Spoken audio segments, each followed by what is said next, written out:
It is not that you are not gifted. It is not because you are not talented.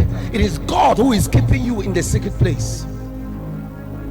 Then Elijah bowed his knees and he was praying. What was Elijah praying for?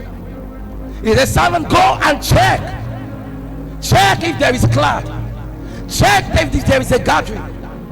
Of course, you read in the Bible, Ecclesiastes chapter 11 verse 3, if the cloud is full of rain, then it shall empty itself upon us. Sir,